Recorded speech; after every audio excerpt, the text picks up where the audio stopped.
There's a lot of buzz right now that Kayvon Thibodeaux's draft stock is dropping. He's a little stiff. He's got an ankle injury. He doesn't work hard enough. I'm going to break down his film and show you why Thibodeaux is the most talented player in the 2022 draft class, and he's the perfect pick for the New York Jets at number 4. Let's go. What's going on, everybody? It's Luke here from Play Like a Jet, and we need to have a discussion about Kayvon Thibodeaux.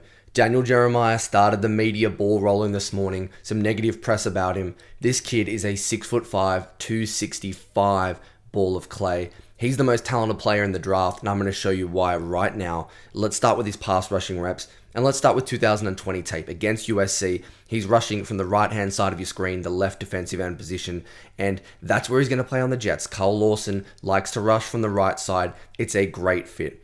Watch the subtlety here, because yes, Thibodeaux wins 90% of the time with strength, length, and power. He's bigger, stronger, and better than everyone he faces. So have a look at him here, come straight through the chest of the right tackle and just extend the arm. But there's subtlety to it as well. I want you to watch here the left hand of Thibodeaux. Look at it control the wrist of the offensive tackle. He doesn't let him engage with his right hand. Thibodeaux uses that left hand so well, and then look at the power, the length, the extension through his right arm to just bully him into the backfield. He then swims back to the inside and ends up getting held, and the quarterback escapes to the outside. But I absolutely love this pass rushing length. It shows you the subtlety. Control the wrist, don't get engaged, and then the extension and the raw power of Kayvon Thibodeaux. That is an incredible rep, and he killed USC all day long. Now, a little jet-on-jet crime, hopefully. You can see Thibodeaux just destroy AVT, who's playing left tackle here, and this is just a great shoulder dip and rip. This is a really common move, and for a guy who's bigger than a Von Miller or one of those bendy Brian Burns type edges, I want you to look at just how well he gets around the corner. Drops the shoulder, dips it, rips underneath with the left arm. Now look at the hips. The way he's able to turn these hips square at almost a 90-degree angle is extremely impressive. This is power more than bend, but it does the job. He turns the arc here, as I said, at a 90-degree angle, but at full speed, watch it. The hip flip is great.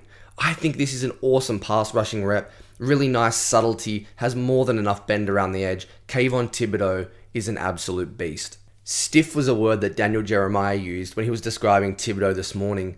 I want you to watch this rep and tell me if you see it on tape. Number one, look at the explosion coming out of a two-point stance, standing up from the other side, this time from the right defensive end spot. Look at his speed off the ball. By the time Thibodeaux's 2 steps upfield, that left tackle's only just getting his first kick step into the ground. He is so twitchy. Watch him explode at full speed here. Extremely good get off. Explodes off the football. Now, again, watch the subtlety of his movement and body control. Dips that left shoulder. Turns his body side on as to not give the left tackle a target. Now watch the hips. I talked about it last rep. This is turning and flipping your hips at a 90-degree angle around the corner. He may not be the bendiest human on earth. He may not be Brian Burns, as I mentioned. Look at the hip flip. He snaps those hips around, the power coming from his core and lower body, the way he's able to plant that right foot and just explode around the corner. That is beyond impressive.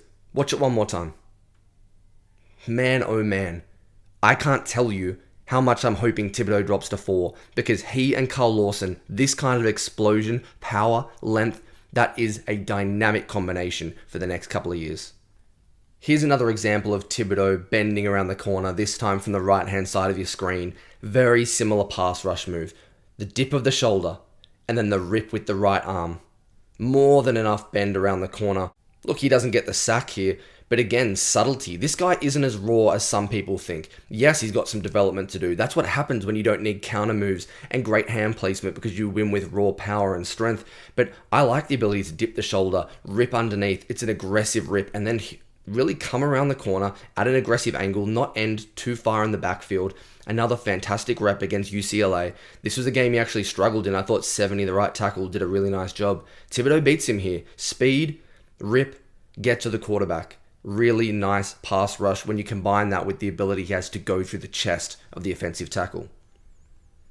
Back to the USC 2020 tape now. Thibodeaux from the left defensive end spot, left-hand side of your screen. This is a really nice example of a little swipe. Really aggressive hands, wins the leverage battle against the right tackle. Watch him swipe with the hands to disengage, then come around the corner. and sack the quarterback. And that length is on display. You can see how long Thibodeaux is. But this time, powerful hands, tight hands, able to swipe away, to disengage quickly, a little rip underneath with the right arm. You can't really see it from this angle. And then able to get to the quarterback and sack Slovis.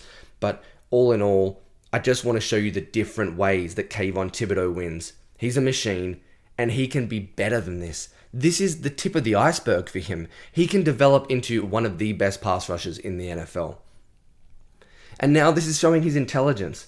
This was a nice rep for me because he sees the tackle with a quick overset. He goes for the quick pass set, and he goes too far. Thibodeaux sees it. He just jabs off the right step.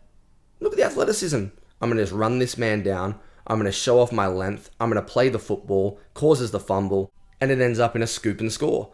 But Thibodeaux, reactions, reading what's in front of him, having a pass rush plan, seeing the tackle goes too far, he oversets with a little double step, jumps to the inside, beats the guard, wins with length. That's an awesome play. One of my criticisms watching the Thibodeaux tape was actually how they utilized him at Oregon. Too often we saw him in this kind of stance. So he's on the left-hand side of your screen. He's going to take on number 75 in the run game. But there were too many passing reps where he was lined up in a 4 technique or a 5 technique, and they were just asking him to go and smack the offensive lineman in the chest and take him on and shed, rather than bend around the corner. In this instance, it's a great example of it because it's a running rep. Watch him disengage and then chase down the line of scrimmage. This is a really good example of how potent he can be in the run game. Does a great job getting inside, feels that the running back is moving on the inside zone, and then the ability to shed 75 with that right arm, get outside, and just look at the length. I keep saying it, but this is the advantage of having a 6'5" athlete who is just phenomenal because he can chase down from the backside on one of these shotgun runs. I just think it's a phenomenal play from Kayvon Thibodeaux. And look, the stance isn't ideal. The Jets are going to have to do some work on that, and that's not a knock on him. That's on the Oregon coaching staff.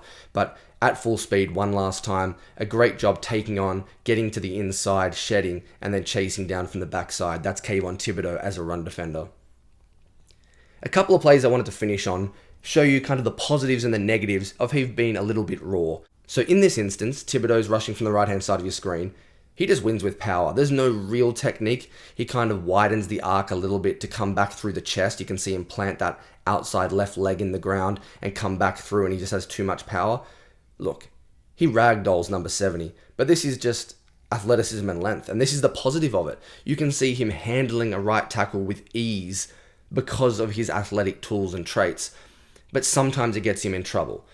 This time, left-hand side of your screen, he gets chipped by the tight end, but Thibodeaux occasionally will just duck his head. He doesn't really have a plan. I'm just going to come and beat you and go through you because I'm stronger, bigger, faster. And it doesn't work. You can see here a little bit of Ed Oliver in college, if you know what I mean by that. Ducks the head, doesn't really have a plan. I'm just coming to get you. And there's a few too many reps like that, and the Jets will need to address that, or whoever drafts Thibodeaux. But there's way more good in his game than bad, and I can't wait to see him develop, and I hope he drops to 4 because that is a huge win for Gang Green. So guys, that's Kayvon Thibodeaux. He's a top 3 pick. He may be the best pick in the draft, but there's a chance he falls. He's one of these raw edge rushers. He's the guy that it seems like he's going to get flack for choosing Oregon over Alabama, for choosing his post-NFL career over winning a national championship with Nick Saban. But I love his tape. There's things to improve on, there's things to work on, but that's what makes it even more incredible. The sack numbers don't tell the full story about his utilization and his skill set. This guy has a chance to be Jadeveon Clowney if he worked out in the NFL. I love the tape. I love the explosion, the length. I think he's got more than enough hip flip and bend around the edge, and I think Kayvon Thibodeaux may end up being the best player in the 2022 draft class.